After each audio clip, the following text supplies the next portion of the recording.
Hey there, welcome to SharkCast Pod, a podcast dedicated to the greatest sporting club in the history of the world, the mighty Cronulla Sharks. My name is Sam Shinazzi. I'm an OG from 2015. This is SharkCast Pod, brought to you by Dyson Logistics, Royal Motor Yacht Club in Port Hacking, and Jason Hawes at Cripps and Cripps Real Estate. And we get our coffee from Mr. Paisley's. This is from Mr. Paisley's, not the mug, but the coffee very much is.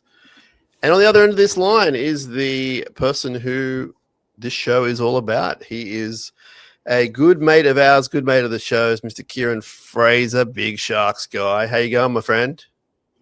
Big Sharks guy, mate. Big Sharks guy. I'm good, mate. It's this morning has been one of those really weird mornings. Like at the time we're recording this, it's almost midday, but it's like I feel like this day has gone for a whole week already. So looking forward to jumping in and talk about something interesting and getting away from all the world's problems. Those days can get in the bin, my friend. We are going to cover a lot of things. There is some internationals to talk about, the draw. We're going to talk about some merchandise and a bunch of other things, including random Shark of the Week later on, so stick with us. And we will get you through whatever you're getting through right now. Now, Kieran, rugby league, the season is officially over. It's been a long one. I mean, speaking of long days, it feels like we were in Vegas about 4 years ago, but it was just earlier this year. Can you believe that? I can't believe it's the 10th of November. Like, it's absolutely insane that rugby league now goes to the 9th of November and starts in early February, right, with trials and all that type of stuff too, right, which I think we're going to talk about a little bit later as well. So it's crazy. And the fact that, in about 3 more months, we'll start up and all that type of stuff. But I remember as a kid, I would always get so excited, like pushing the refresh button in November on the Sharks website because you'd get the new headshots of the players and the jersey. And I remember when Nigel Vungana came across and hitting the refresh, and we had that new jersey at the time, which I thought was cool. But, geez, I don't know what we were thinking there. But, yeah, I'm looking forward to it. They don't release headshots anymore. Like, they just kind of digitally update them and all that type of stuff. Like, it's not the same. Well, I don't think it'll be on the front page at the very least. But I can tell you, I love going to that player profile section. I can tell you that I believe this week, potentially as soon as today, but this week there will be some photography, some filming going on down at the Sharks involving a current Sharks player and a premiership winning player, and it'll be revolving around our jersey for next year, our home jersey, and that I would imagine will be released, the information, this week. So stay tuned to sharks.com.au for that. So there is a bit of news coming. There's a lot of news coming, actually, but there will be something in the immediate future, so stay tuned for that. And I don't know about your player profile page. It's still there under teams, but I don't think there's a grand announcement about it, put it that way. No.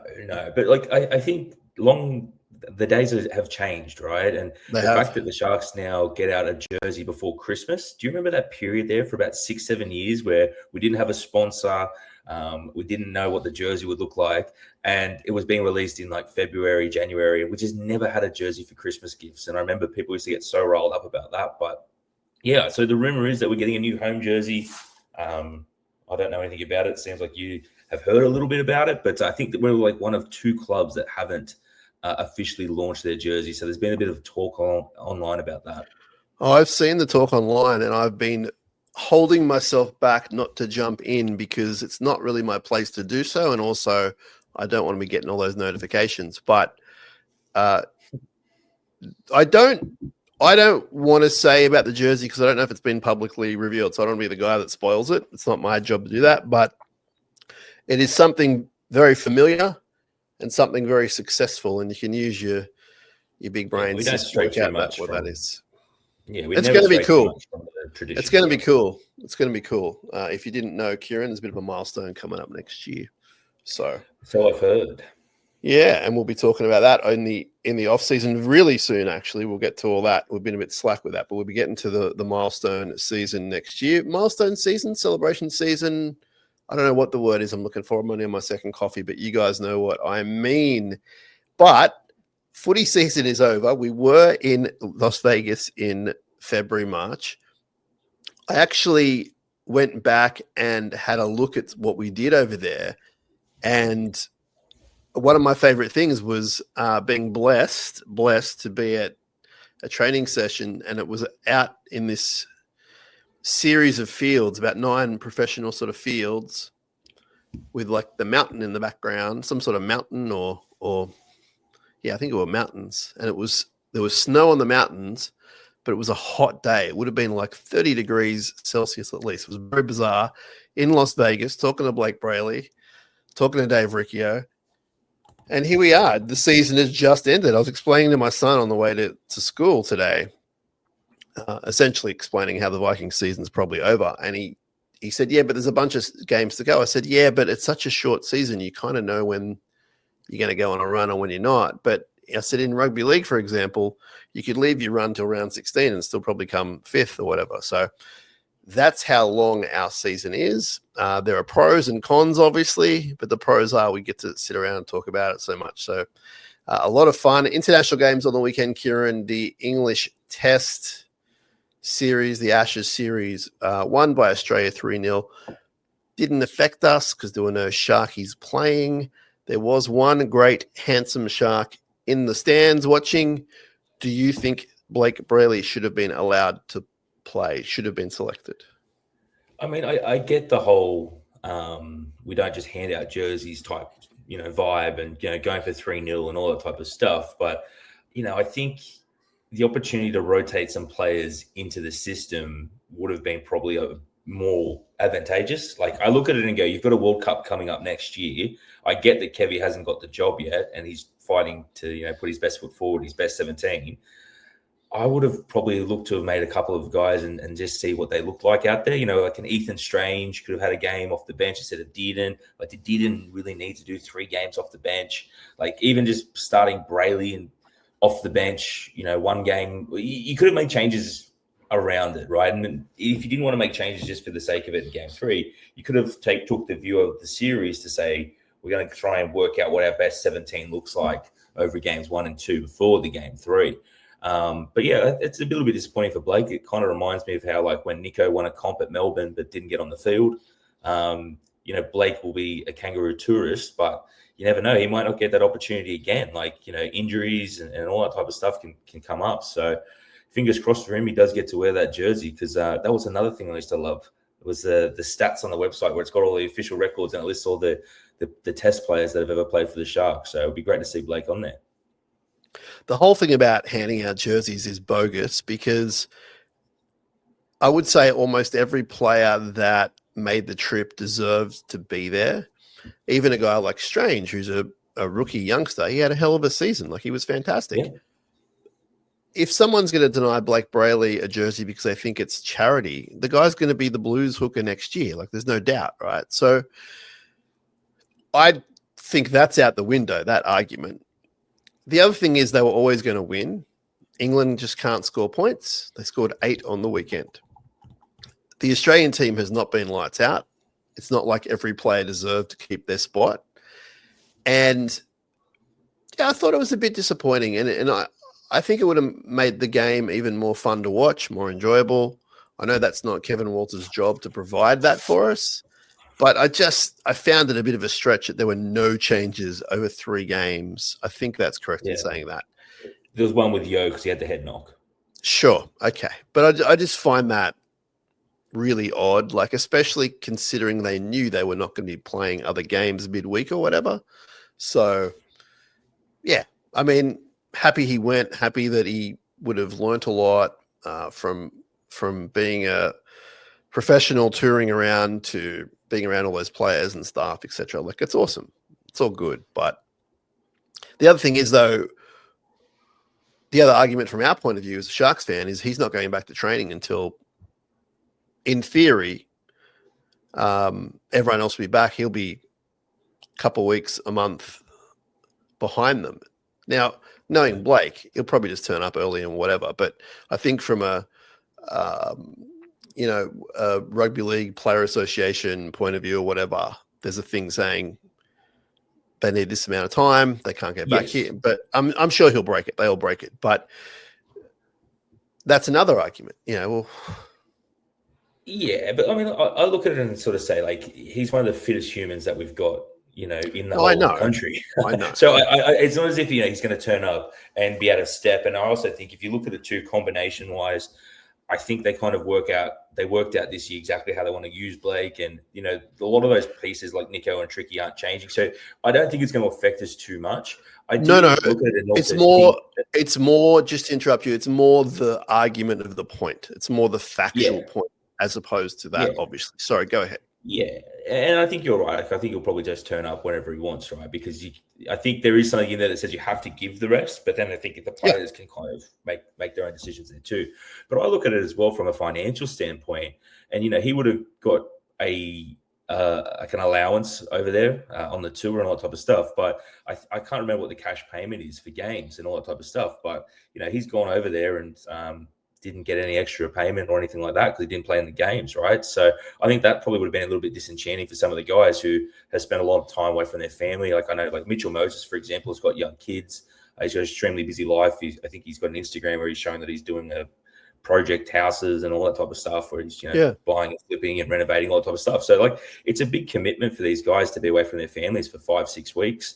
And then not to get a game and also not to get that financial incentive as well, which, playing for your country should be good enough. But at the same time, if someone's going to give you $5, $10, $15, $30,000, whatever the number is, like that's very handy as well, right? So some of those guys played all 3 games. They might be walking away substantially better off than the other people that didn't as well on that tour. So, yeah, a bit of a weird one. The great quote from Blake Brayley, and I'm paraphrasing, is, "I would play for nothing. The money doesn't matter for the Australian jersey." So I was happy to see him, be that kind of role model. He got a new contract. He is fine. And we also had the Cook Islands destroy, not surprisingly, a South African team. I believe I'm correct in saying 58-6. Kale Iro scoring a try, playing as well as you would imagine he would. We had New Zealand defeat Samoa 36-14. Now, Samoa led the game for a while. Hell of an atmosphere. We had Britton Nickera out there representing us, and he played really good, actually. Brits had a good international post-final series, and I think he's sort of stamping his authority there a little bit as well, saying, "Hey, Billy Burns, that jumper is mine." Now, whether it is or not, we'll find out week 1 next year, but a really good 2 or 3 games from Britton Nickera. Kieran. Yeah, and the World Cup is looking like it's going to be extremely exciting next year. I think I was a bit surprised to see South Africa playing the Cook Islands yesterday when I turned the TV on randomly at like 11 o'clock in the morning. But like some of these sides are getting, very deep, and Samoa's and Tonga, like they've gone on a great run in the last few years. If you look at what the Cook Islands are doing and the players that they're getting, there's a few guys there, like Valentine Holmes he was in camp with them, but I think he was injured, so he didn't play. But, if they get him on the field next year with Euro and all that type of stuff, like it just lifts everybody up. So, I'm really excited for the World Cup next year, and that's in Australia, right? So hopefully we can get to a game or two. And it also should be said, and also, congratulations to the people who went to that game. The atmosphere was unbelievable for the whole 80 minutes and before and after. The scenes before the game, as you can imagine, with the anthems and then with the traditional, I don't want to use the word dances, moves, the haka and the other one. I completely apologize. My cultural history is gone. But amazing scenes. And even during the anthem, we saw a bunch of the boys tear up. I kind of knew it was coming. It was great to see. Just that part of me is like, wow, that's amazing. That's really beautiful. And they led for a while before New Zealand kind of stamped their authority. Kieran Fraser playing his last game. I'm a huge foreign guy, so that was pretty good to see. And we have to talk about and want to talk about the Australian Jillaroos 40-8 over the New Zealand Ferns, the Kiwi Ferns. And we had Penatani Gray playing. We had Ellie Johnston playing, who scored a try. Quincy Dodd was on the bench. And for the New Zealanders, I believe we definitely had Brooke Anderson and Anessa Biddle as well. So good representation of the Sharks NRL dubs there, Kieran. Yeah, I saw a photo that somebody put up. I think you might have reshared it, but it was quite cool to see like the amount of Sharks females that were playing in those representative teams, right? So the only gripe I've got with the international game, mate, is why is it always on a Sunday afternoon? When Like, do you want it's it? just, I would like it on a Saturday night, a Friday night. Like, give me something to, the weekend. I want to be excited. Like, the Sunday Arvo slot I for me, I'm not that big of a Sunday guy. Like, I like going to a local game on a Sunday, like at Shark Park. But if I'm not watching a game on TV, like I like the Friday, Saturday. What about you? I think the nighttime probably suits us more, yeah, as human beings. But I actually don't have an answer for you. I don't know why. Maybe it is, and if this is the reason, I hope it's the reason. More kid friendly, because a lot of families go to these games, like especially the Samoa side of Yeah. things. Tonga when they're in there. I mean, a lot of families go, and maybe there's something in that. I mean, I'm stretching here as well, but maybe there's not a reliance on booze because a lot of the families are religious and that kind of stuff. Maybe they're not drinking as much. I don't know. But I as far as my preferences, I think to go to games is in the daytime, and to watch, yeah, probably flip it like you at nighttime. It's a bit weird. I don't know. Yeah, because like there's this whole push around Sunday Arvo football being the best version of football and all that type of stuff. And like during the finals, it was some really exciting games with like Broncos and all that type of stuff. But I really like nighttime stuff, and I think I'm just so conditioned to, big games being at that time, and it just feels different when it's a nighttime game, and Origins at nighttime and all that type of stuff. So yeah, I wouldn't mind them seeing like just the Sunday every week. Like if they could just move one of those games to a Saturday or a Friday night, I feel like it would just get a little bit more intensity about it, because I just feel like it kind of lends itself to that a little bit more. And like my favorite memories as a kid were watching like these test matches, and it's dark, Yeah. right? There's not Yeah. I can't really remember a lot of test matches in my head that were played in daytime football. I'm sure I've watched, tons, but all my memories go back to, nighttime stuff.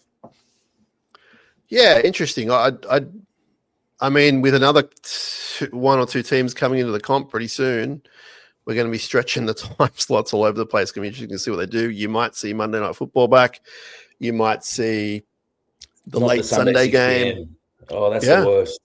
That is Yeah. the worst time slot, mate. If you get that, that's worse than Well- Monday, don't you reckon? Well, you might see more because Perth is at least 3 hours behind. So Yeah. they're going to have to do something. So there is more nighttime football coming. We do know that our friend Dave Riccio is one of the many leading the charge to get the grand final back to an afternoon. I'm definitely for that. I think, Kieran, we need to start worrying about the future, and the future is the kids, and kids aren't watching football at 10 o'clock at night. Yeah. So Yeah, no, look, it's a fair point. And also, if I'm to take my kids to a game, like I'm not taking them to a nighttime game, especially at Shark Park. Like the only time, like I've taken my daughter once, and it was a Sunday game at 2:00, and that was a deliberate decision. So look, I totally get that, but yeah, it's just I feel like I'm so conditioned to American sports as well, and just so much is at nighttime, and yeah, it is, but it's interesting you say that because I was up very early watching my Vikings throw away a season again, to repeat myself, and they're midday kickoffs, right? And so there's probably 7 games on at once, which I love, at midday. Then there's the 3:15 time slot, which is probably 4 games. And then you have the prime time 1 game only on their Sunday night. Then on the Monday, you have 1 to 2, usually 1 prime time. And of course, you have their Thursday, our Friday prime time game. So there's 3 primetime games at least over 3 nights. Yeah. But the bulk of that, Kieran, is daytime. Yeah, absolutely.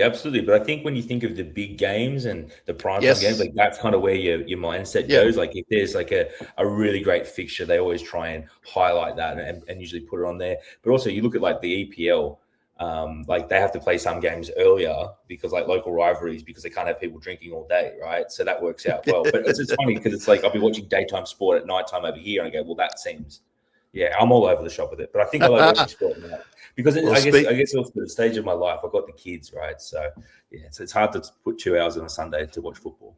Speaking of when and where and who, We're getting closer, my friend. The draw is coming. And we're told it's later this week. It might stretch out until next. If there's some issues, we'll see. There almost always are issues with the planning and all that kind of stuff. But we're getting closer, and we know some things already, although these things are also with asterisks next to them. So before you go booking your flights, just chill until you see it official. But we are told that our beloved Sharks are going to Perth as part of a doubleheader next year. And it's looking like Souths and the Sharks will be the two home teams. Again, TBC.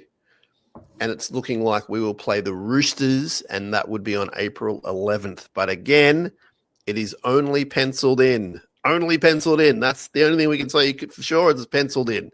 It's not inked in. So just chill on that. But it's exciting. We can talk about it. I am worried about the AI technology jumping in here, though, Kieran. I'm not against moving forward in life and technology. You know, I don't mind a bit of tech.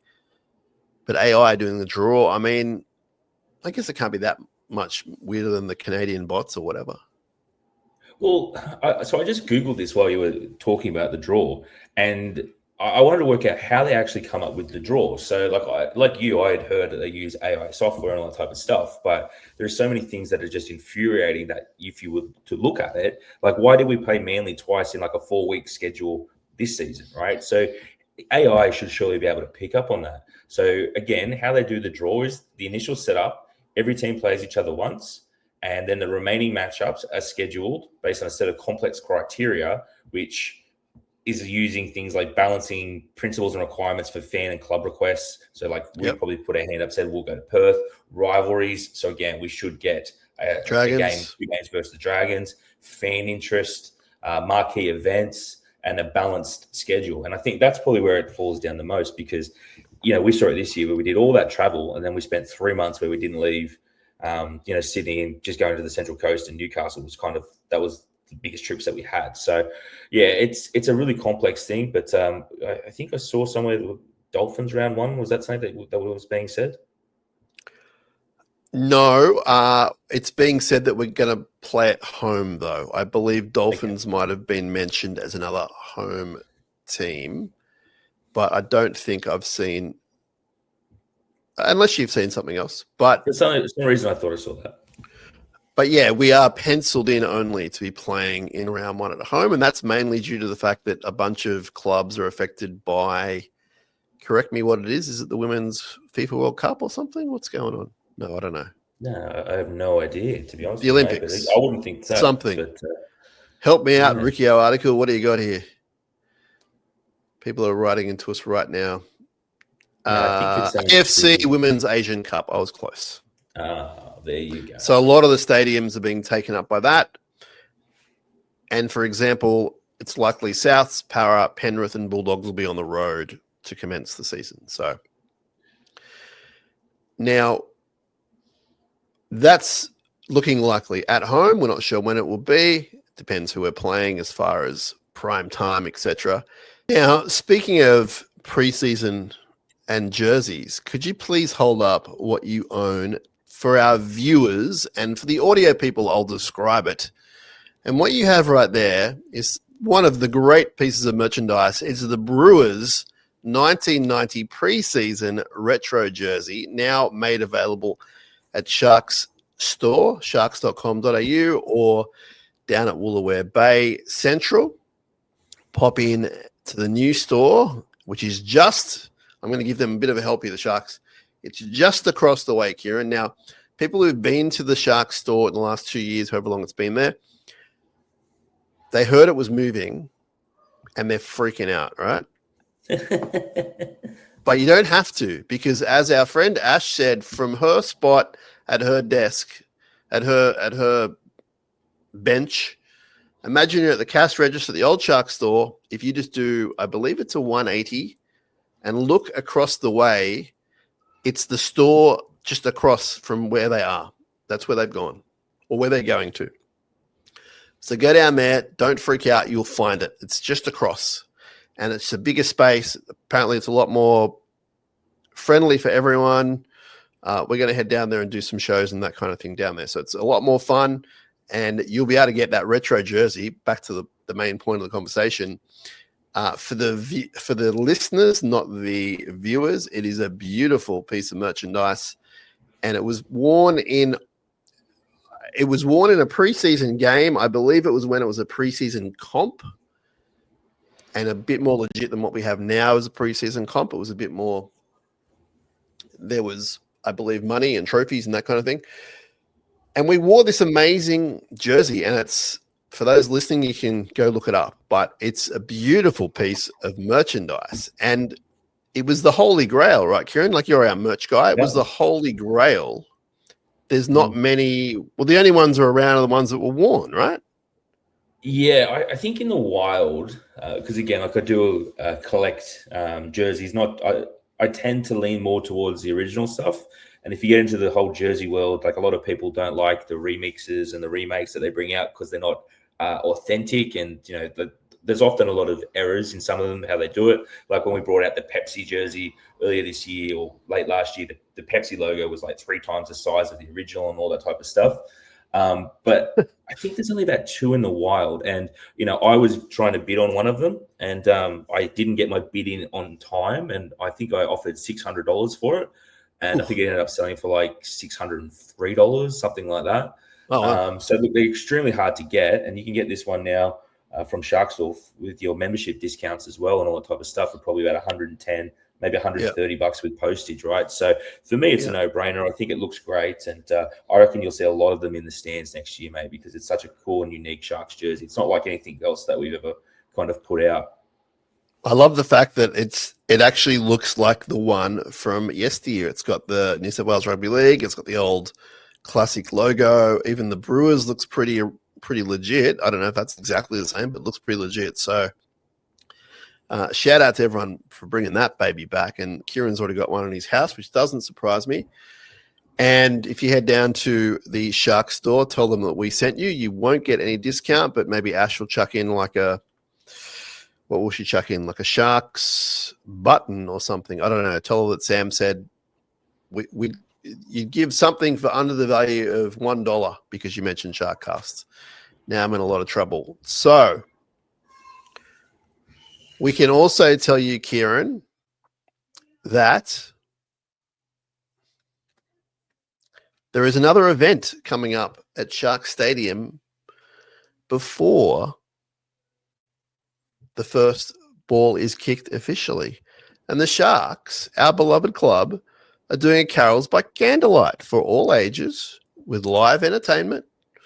And as a Christmas guy, I reckon that's pretty cool.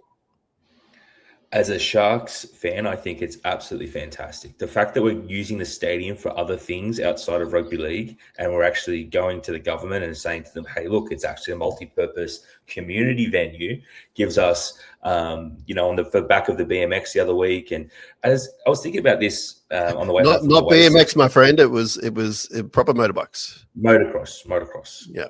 Yeah. Was it? Yeah. And like Southern Sydney doesn't have like that big venue, right? And a lot of the infrastructure and planning goes to where the population is, which is, in the CBD and, out west. So the fact that this is not a political seat that swings a lot means it's hard for us to put our hands up for funding. So the more uses we can get from Shark Park and the asset that we hold there, that we can go to these people and say, hey guys, like, we need to have an actual proper venue here. And I think Riccio made a really good point on SharkCast a few months ago when he was talking about the Sutherland Shire in general and how many elite sports people that we put out, not just in rugby league, but Olympians and soccer and things like that too. Like, I think we got to start building up that whole case for this sort of region, right? And, where you put something like that in the Shire, I've got no idea. But I think Southern Sydney needs something, and I think the more stuff the Sharks can do, like carols and motocross and using the stadium for these sort of things, it's only going to help us because, even if it helps us get a better sound system in there, anything will do, right? Because I guess the argument against not doing anything with it is it gets used maybe 10 times a year maximum, right? So the more times we use it, the better.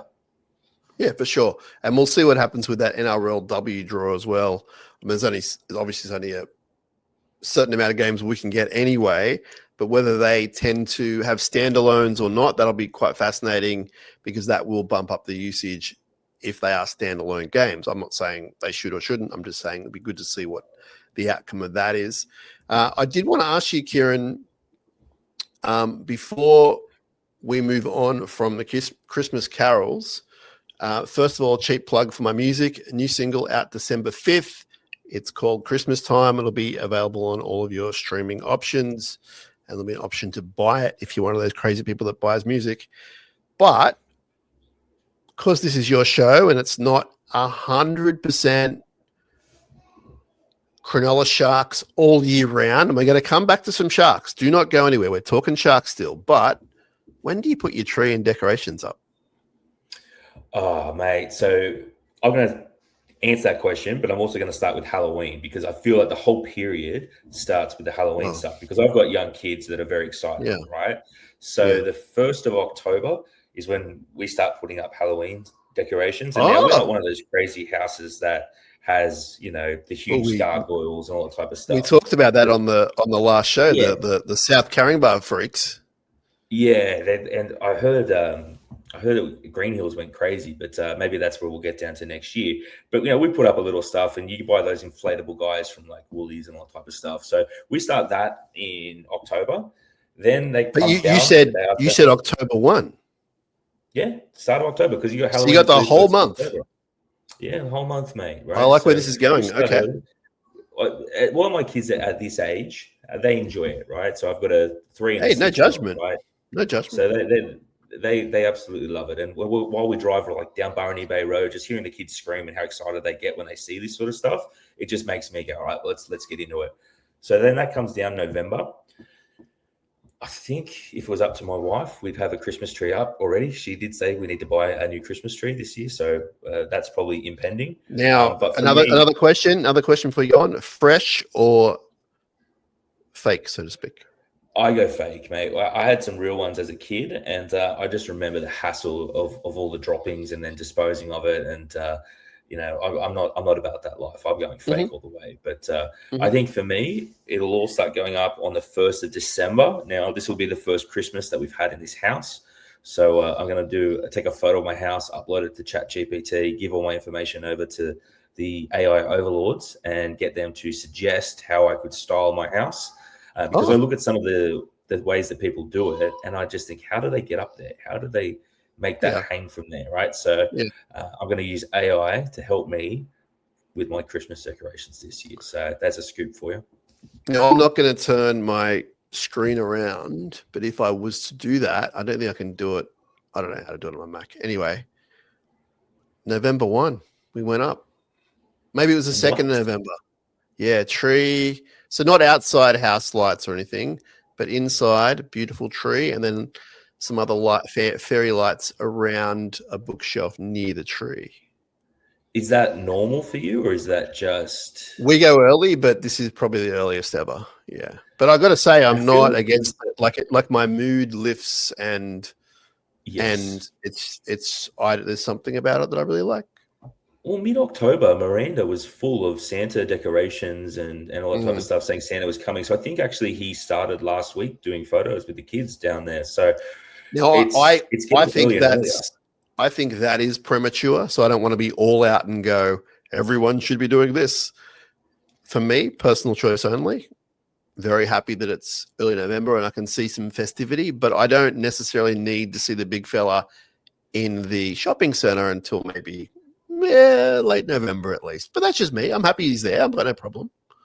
But I feel like, so like if you put it up on the 1st of December, you only get to enjoy it for 3 weeks, right? So it's a really short window there. So, you know, I might towards the end of this month start doing it because I'll be honest with you, the silly season has started. Like Melbourne Cup for me is where it starts, and it just feels like you're on a trajectory now for holidays, Christmas break, all that type of stuff, right? So it's like, you know, I work in software sales.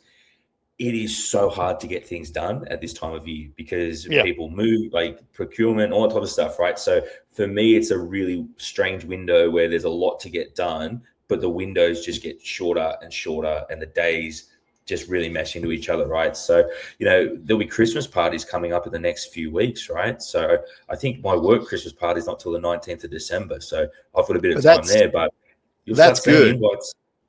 As far as the parties go, again, I don't need to go off too early. I'm talking just a tree. I'm not even talking outside stuff. Outside stuff's a whole different, as you said, like there's ladders and there's broken limbs and there's a lot that goes into it. A tree you can do in under an hour, and that's what's happened. But I don't need to go to a Christmas party until December hits, to be honest. I'm happy to go, but I don't need to. That's why I'm saying I'm not all out. I know some people that never took their Christmas tree down like after Christmas. And then this one person that I know, it just stayed as a part of their lounge room for at least 2 to 3 years. I love it. So look, it does definitely lift the mood. And when you start hearing the carols and all that type of stuff, and even the video games now these days have seasons in it. So some of the video games will start turning Christmassy and all that type of stuff, right? So it's definitely a good mood lifter. And again, it just makes me feel like the football season's about to start back up again, right? So, you start seeing all the players down at the beach, and, you start seeing the Sharks out in the community. Like I remember last year driving home one morning and they were doing that walk that they do of the Shire.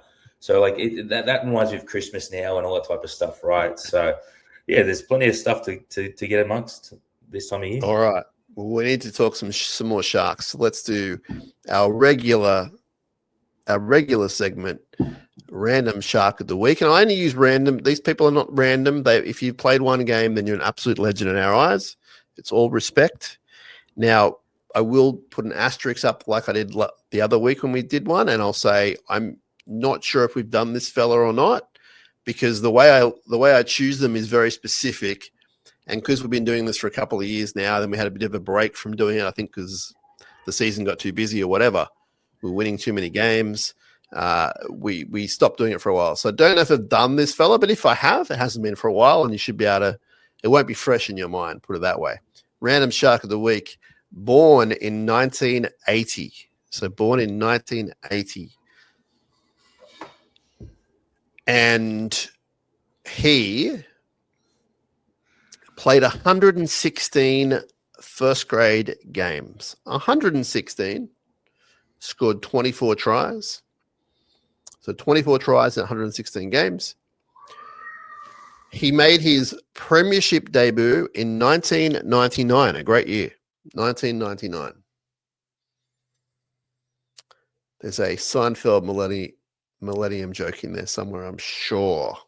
Now, he played for, technically, so use that in your big brain, technically, 4 different first grade premiership teams. 4.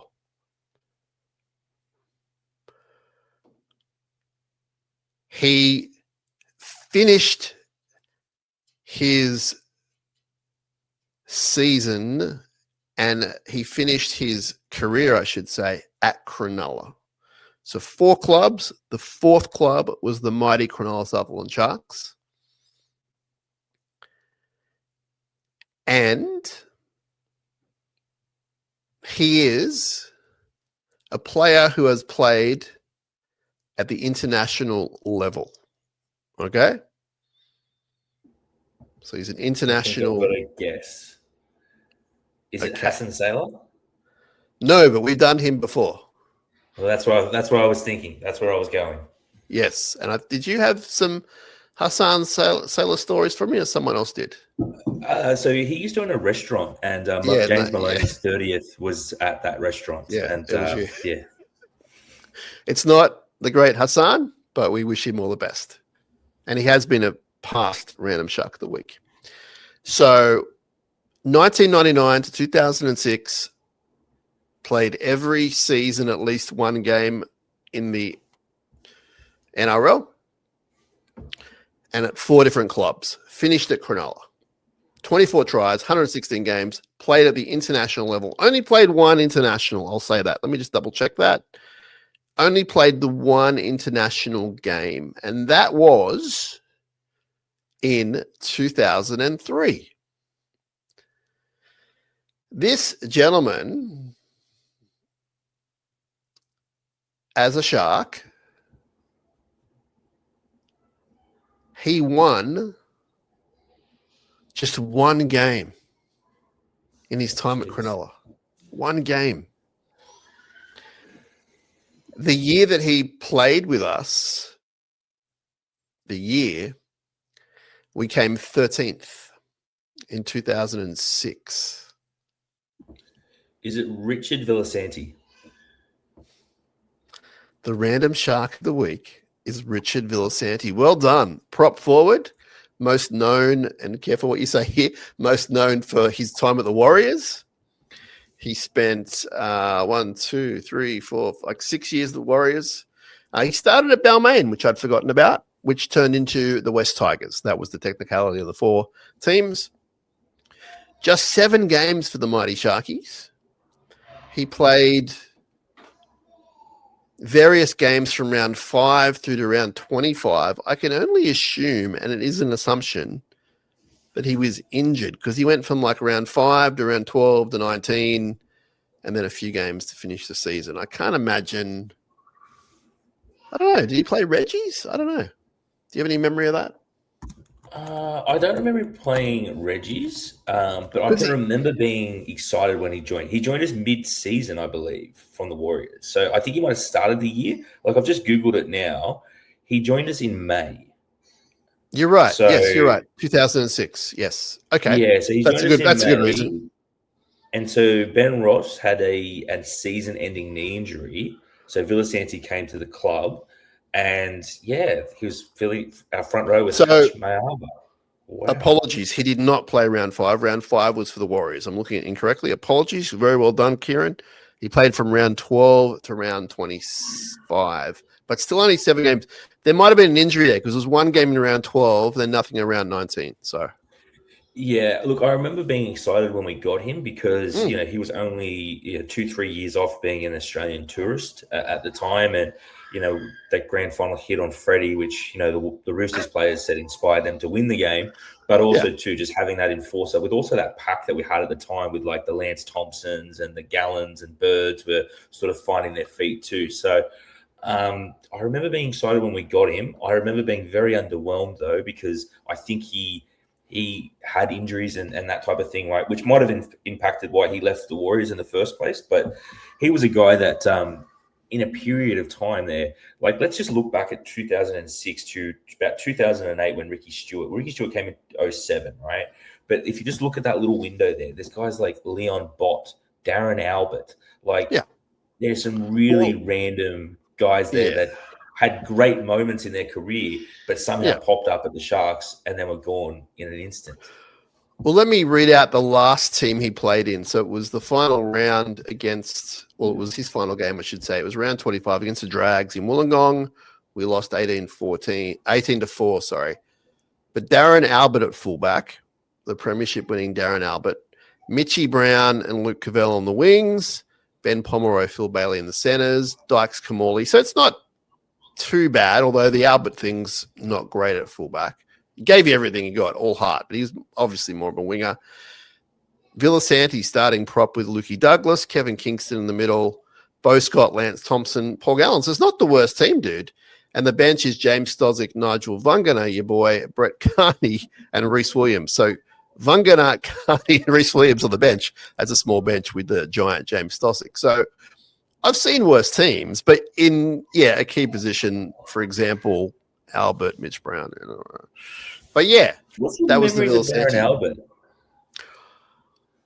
They're not bad. I remember he was all heart. Like I remember being pretty excited when he came because I was in that period where it was like we need something. He was killing it. He won the comp. I remember he had a really good attitude. He was obviously very fast, but he had a really good attitude. Let me just look him up. So he was playing at St. Helens when we signed him. And this was at a time when Super League, I don't want to say it was booming, but Super League was kind of a little bit more players in their prime were going there because the Australian dollar was not so good and the English pound was super strong. So guys were making a fortune. And he went over in the prime of his career for St. Helens and was like one of the best players in the English Super League. So the hype around him when he signed was through the roof. And I remember the ending. It was hilarious too. Do you remember the ending? The ending at Cronulla or at St. Helens? Yeah. So he signed a 2-year contract with Cronulla, and then effectively, I think he just had enough of Ricky Stewart and said, I'm out of here, right? That's the story that went around at the time. And I think I watched him on The Fan with Votsi, and I think he talked about it, saying like he just decided it wasn't for him, and he now works at like the Gold Coast airport doing something. But so interesting guy. You're right, there was a big gap between last year at the Knights, premiership winning Knights, 01, and 06 he came to the Sharks. So 2, 3, 4, 5 he was overseas, but doing really well. He scored 12 tries in 23 games. I remember he was really wholehearted, and he was still pretty quick for an older guy. Like it was towards the end, it was the end of his career. I love the fact that he was a 2-time premiership winner. He was from a couple of championship teams, obviously. And I think at that point, I appreciated anyone coming to our club. Was like, oh, okay, that's awesome. You come into our club, you're one of us, you believe in us, whatever. Bit of a romantic way of looking at it. But I do have good memories of him. Like I can't think of anything negative at all. Like, I mean, it wasn't a great year, but I remember him being really wholehearted, you know? Well, let me just read this out to you. So I just chucked into Google, and I'm trying to find a little bit of memories from this, because this was a time period too where we were a few years off. We just signed Matty Sears, and he was playing in New South Wales Cup and never got into first grade. There was rumours that we were going to sign Brett Dallas. So when we had Albert come into us, it was a big deal, right? And this shows you what the Sharks thought of him, right? So in January 2007, Albert walked out of the Cronulla club with a year remaining on his contract. Cronulla later attempted to block Albert from playing for another NRL Super League club, with then CEO Greg Pearce saying, "We're extremely disappointed in Darren's decision. It must be stressed that the Sharks are not releasing Albert from his contract, and he will not be able to play football for any other club in 2007.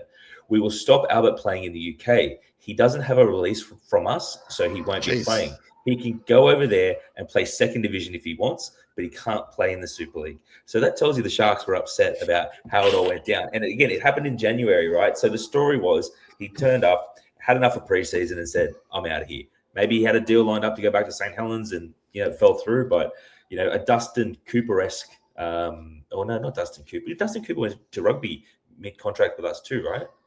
I can't remember, but Fraser Anderson did. Yeah, well, the great Fraser Anderson. I mean, that press release sounds very much like Ricky Stewart as opposed to Greg Pearce. But look at the 06 season. I believe the Nod, our friend the Nod, actually spoken about this quite a bit. So after 14 games, we had won 9 or 10, including a period of 8 from 9, okay, leading into, I guess, Origin period, whatever. So on fire. We finished the season with 9 straight losses. 9. Yep. And maybe that had something to do with Darren Albert's mental state as well. Who knows? Well, was that the year where they were a couple of tight losses, though, to be fair. What's that? Was that the year where Kamali played Origin, and then we went? Let's just say it was, because that did happen. So it was like 05 or 06. It was in that time period, right? But whenever he threw it, we went downhill. Yeah. And I remember just the hope in 07 when we actually got Ricky Stewart, because at the time, we were just kind of all over the place after going through the Anderson years and some of the other stuff, right? So I remember the hope for 07 was sky high. And to be fair, they put in a cracking season in 2008, but it just wasn't to be, right? But I mean, that period of Sharks is so fascinating. Like, do you remember how excited you were when you found out that we signed Vince Mellors? Like, the hype around Vince Mellors was like, he's the next Sonny Bill. He's the same body shape and all that type of stuff. And he had that great moment where he scored the try in Golden Point, which every summer you'll find on Fox Sports when they play the classic games. I was there, man. I was there. Nathan Merritt was playing for us as well, but he was in reserve grade, couldn't get a start. That's a different story. That's an amazing story. That needs to be told, that story. Why didn't Nathan Merritt play more first grade? And also, too, like, he was playing fullback, but then, like, he was obviously so great in the wing, and then he went and had such a great career at South. I think we even signed Jovan Clark there for a period of time, too, from South Sydney, but he never played first grade. But Like Yeah. that the 2000s were some real swings at the fences by the club, which ultimately set us up for success down the line. And now we're probably one of the most stable, consistent clubs. Yeah. But like coming off the 90s, which were just pure chaos with Super League and all that type of stuff, into the noughties was just wild. And some of the players that came through, like Richard Villasanti, like in the grey jersey that we had at the time, which is just an absolute eyesore. Like it's out Because of control. But in theory, even more so than a Darren Albert, because Darren Albert was a Hail Mary because he'd been away for so long. And okay, he was killing it overseas, but still, end of his career. But the Villasanti thing, in theory, should have been a lot more successful. Like maybe he had injuries at the end, I'm not sure. But he was a grand final playing international prop.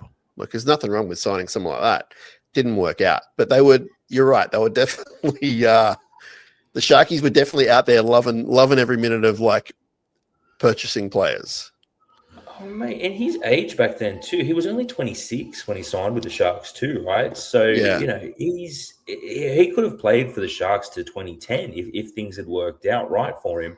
But it was just one of those things that he came and he went, and it's like he never played for us. But I love those sort of guys that have those real crazy careers and all type of stuff. But yeah, Richard good luck to Villasanti. Imagine if that did work out, mate. Because he used to be able to hit. I remember some of the hits that he would put on were absolutely bone shattering. He had all the attributes. Like he was the real deal. It just sort of didn't pan out, unfortunately. But we do have to say that the time has come. We're going to start releasing some interview podcast episodes under the banner of the Great Whites with SharkCast, with the Cronulla Sharks. We've spoken about on the show before.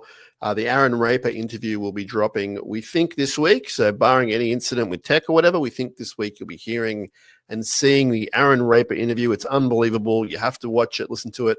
It'll be on the Sharks website. But if you're just an audio person, it'll be on our audio platform as well. I don't know if I'm going to put it up on our YouTube or not. I think you might just have to go to the Sharks and watch it, which is just a click of a button. But we're going to be doing interviews. We've done a second one, which will be out after that at some point. We're going to spread them out a little bit, but we've got a whole bunch of really great Sharks to speak to. And I think that people of your age, Kieran, I'm a little bit older than you, and above are going to love it. And people below that are going to learn a lot more about former great Sharks. So just watch this space, stay tuned to our socials, etc., and you won't miss out. Subscribe on our audio feeds, and you will not miss out. But can't wait for everyone to get their hands on that. And before we go, we're going to finish with Kieran's experience on the weekend. So if we have spoken enough Sharks for you guys, you don't want to hear this, just hit end. But we encourage you to keep listening because we're going to talk briefly. We're not going to be an hour on it, but we're going to be talking about Kieran going to see some Manchester music. Kieran, what band did you go see on the weekend? I can't guess who it was.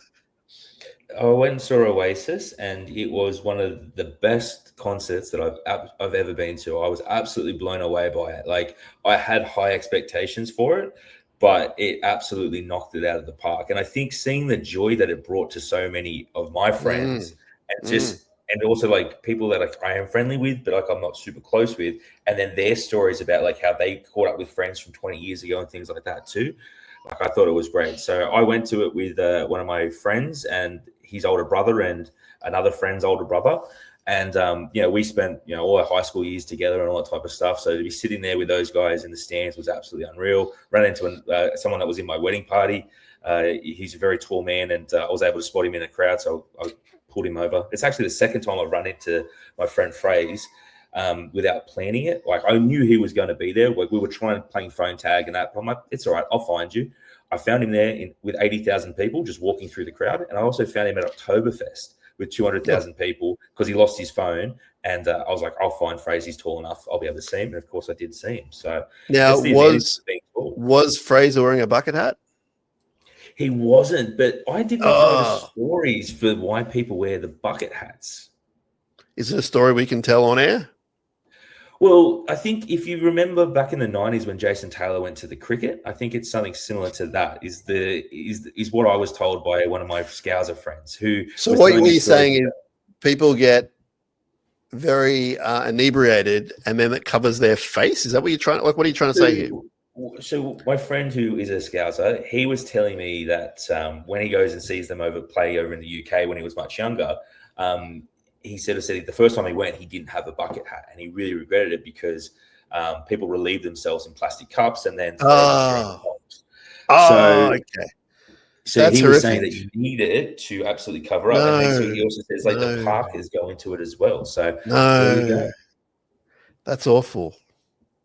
And you know me, I'm part Scouser, but that's awful, man. Wow. Anyway, aside from that, let's get back to a nice subject of Oasis. Man, banger after banger. I'm a fan. Like, I respect them. I was a fan back in the day. I kind of went off them a bit, I think, with all the cancelled tours throughout their early career in Australia, and I just kind of let go of them emotionally. But then I've had friends who have gone to see them the past sort of 3 or 4 tours. They played the Enmore, they played smaller venues, and they were just like, this band is unbelievable. You got to go see them live. And I was like, oh yeah, one day, whatever. But then with the reunion, we've spoken a bit about it on the show with Benny Harlem. I knew it'd be big, right? But I had no idea it'd be this big worldwide. I don't know why. I just didn't connect that it would. Like, they did 3 Melbourne shows. They did a whole bunch of whatever the New York stadium, like they're doing stadium after stadium, selling all this merch. But the great thing is they're keeping their act together professionally, where the shows are just unbelievable. They're not scattered. They're not ruined by tantrums or whatever. Like, they know they've signed on, and to this, touch wood, they're almost at the end of their tour. They've just done an immaculate job at night after night. No badness at all. Yeah, and I was doing my research on it before, because I was like, what do I expect here? Like, are they going to turn up late? Are they going to be like a little bit of carry on, all that type of stuff? But everything I was reading was like, these guys are so punctual that they're turning up like bang on at 8:15. They're just belting it out.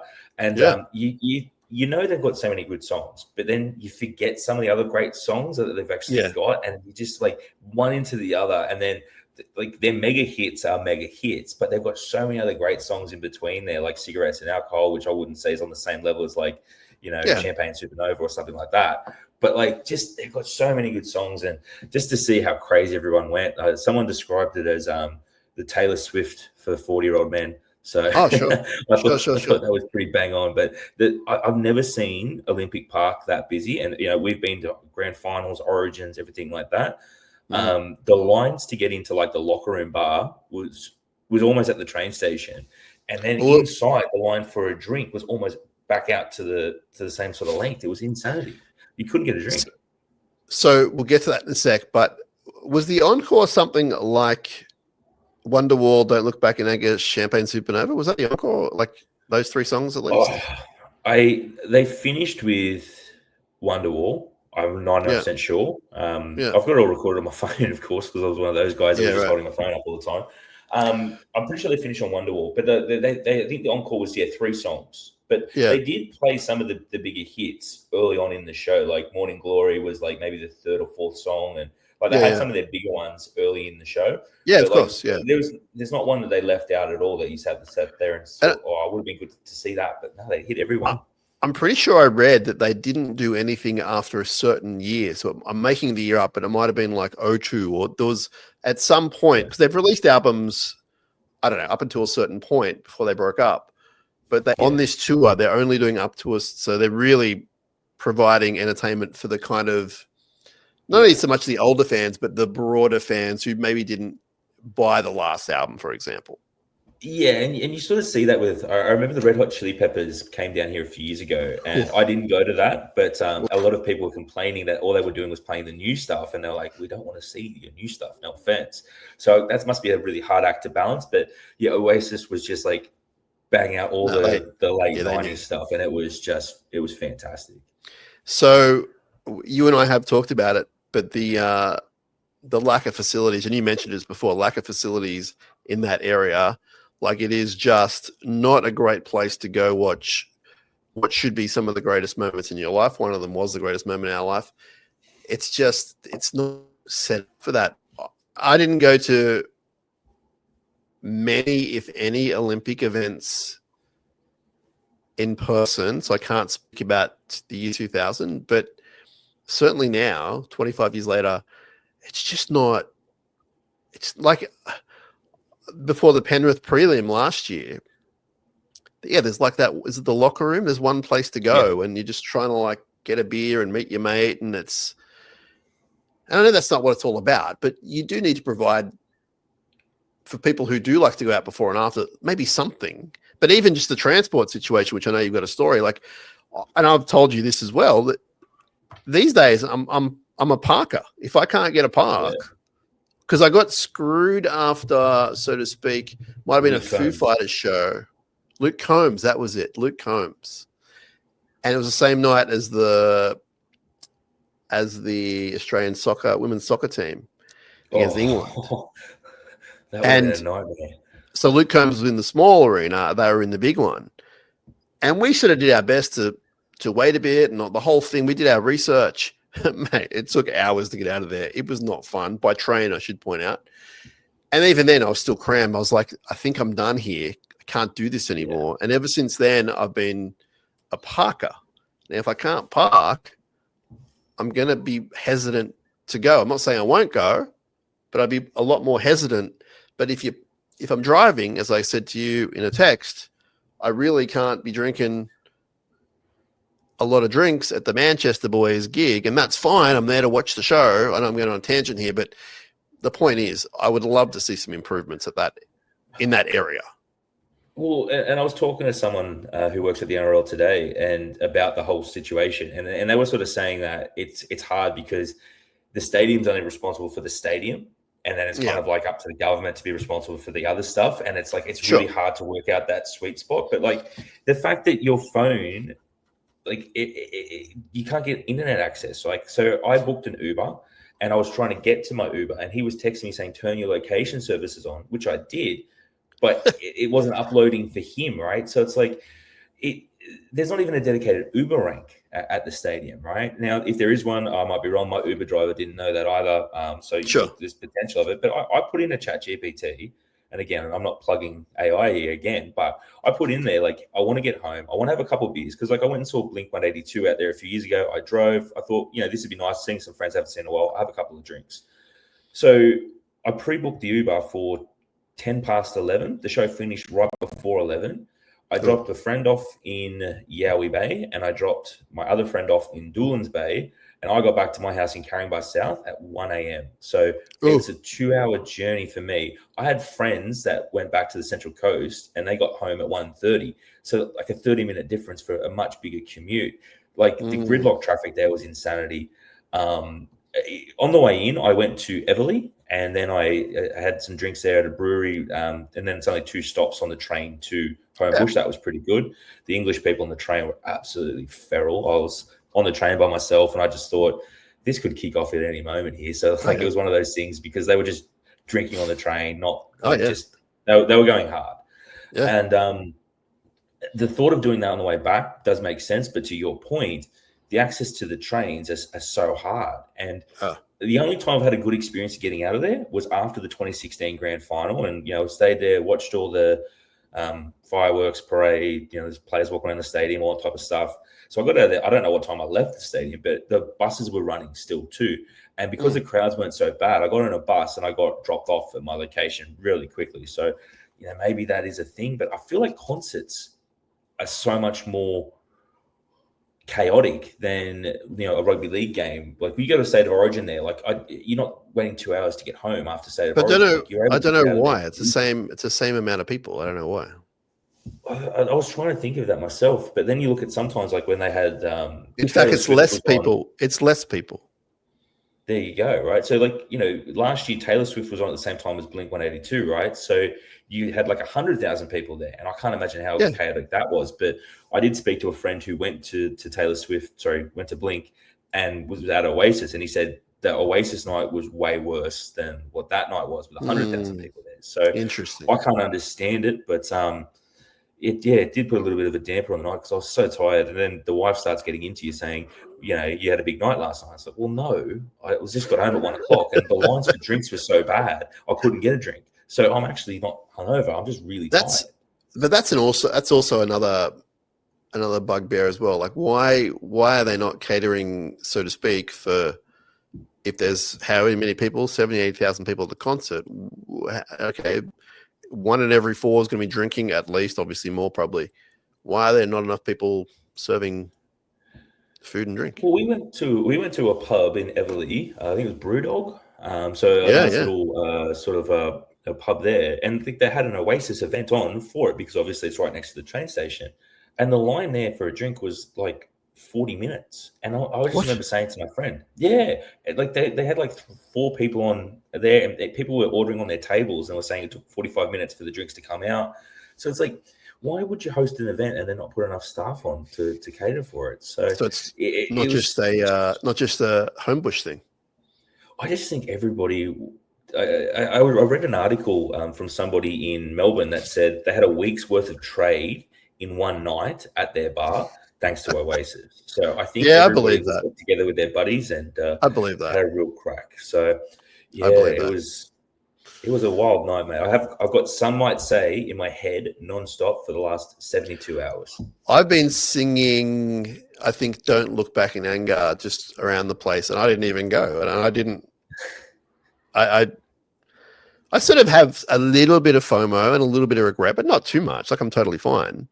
And as I said, I'm not a huge fan these days. But yeah, I've just been going around singing their songs. I think everyone's in the mood, so it kind of made me happy that everyone's so happy. I'm not one of those people that sits back and goes, "What are you doing with your life? Why are you going to see this band?" Oh, I'm happy everyone's out watching music. It's great. Like, how was the behavior? Everyone, aside from the English lads on the train, everyone was okay? Everyone was fine. Like I think it was such an older crowd. So like, I'm in my late 30s. I was probably one of the younger people there, but there were still people in their 20s. There were still young kids there as well. So it was just cool to see like how it played out with everybody.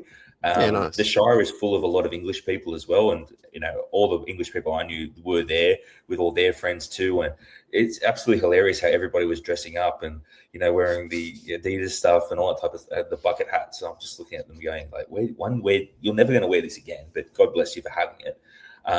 But people just got into the mood for it, man, and I feel like it was one of those things that was announced so long ago. Like I remember buying tickets for it last year and thinking, oh, there's a chance that they'll break up. That was the big thing. So to actually get through it all was great. But the other thing too is like as soon as it was announced, I jumped on booking.com and I tried to get a hotel room at like the Novotel out there. Completely sold out. So obviously some people have some inside information. Yeah. Or maybe they hold that back for certain really large events and something. They might. I was checking on that for a few months there because I was like, getting back to the Shire from Homebush is a punishment. It's good. But like once you get to Roselands, it's like you're almost there, and then you get on that bridge and you cross into like Sylvania area, and you just go, "Oh, the journey's almost over." It's worth it. The journey's worth it. All right, Kieran, the journey on this show has been worth it too. We've covered international football, we've covered draws, we've covered jerseys, we've covered home grounds, we've covered carols by candlelight, we've covered Oasis, and we've had our random shark of the week, Richard Villasanti. So that's a good sign for us to get out of here on a high note. Thanks for your time, Kieran. We'll speak to you soon, no doubt. And keep an eye on that draw because I think it's coming Thursday, Friday. At this stage, we'll see what happens. Could be earlier, it could be later. We know that our mate Riccio will be dropping what he can when he can, and all of his colleagues. So stay tuned to those channels if you have access to them. But Kieran, we'll talk to you soon, my friend. See you guys. Up, Cronulla. Let's go.